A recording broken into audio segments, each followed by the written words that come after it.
Who would you trust the most to save your life? You got Jinbei, Marco Law, or Zoro. Obviously, when it comes to medicine or anything that has to do with being a doctor, Marco and Law takes the cake easily. You feel me? But when it comes to just overall, like, who would you trust the most to save your life? Let's bring up a hypothetical situation, right? Let's say everybody on this list rocks with you. Like, they fuck with you heavy.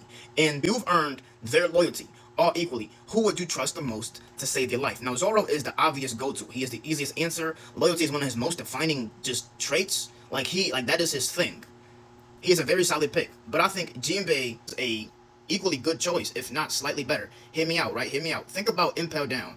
And think about just the amount of time that Luffy and Jinbei spent from Impel Down all the way to Marineford. Mind you, Jinbei and Luffy were strangers. They didn't really know each other, right? And remember when Ace told Jinbei, he was like, yo, Jinbei, can you look after my brother for me? He tends to get into trouble. And Jinbei was like, nah, fuck that. I'm going to meet him first and see if I rock with him.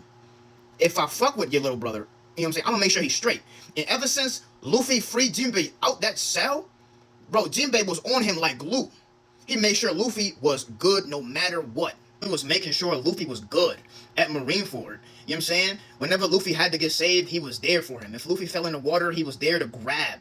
You know what I'm saying? Whenever somebody got in Luffy's way, he was blocking for him. Bro, Jinbei was crazy. And, like, Jinbei never talked down to Luffy neither at Marineford. Like, you know how everybody was like, bro, you went over your head, you just a little kid. Luffy was just like, yo, Jinbei, we going over there. And he was like, I bet. I'm going to make it happen.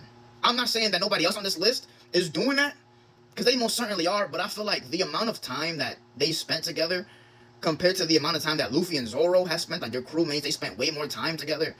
I just feel like it's crazy for Jinbei to just move like that for Luffy. Talk about after Ace died at Marineford, how Jinbei stepped in to block Akainu with his bare hands, and when Akainu was going crazy, running after Luffy, he shielded him with his own body. Bro, and it's not even just Luffy. Like, if Jinbei got your respect, he gonna ride for you, bro. Like, even with Whitebeard. Ace pulled up the Whitebeard looking for Whitebeard. Jinbei said, yo, bro, you gotta fight me if you want Whitebeard. I'm not saying nobody else on this list don't move like that. Zoro definitely does move like that. But, bro, I just feel like, I don't know, bro. Like, it's just like the short amount of time that Jinbei and Luffy spent with each other. It's crazy to think he went to such crazy lengths. And I could keep talking about it, too.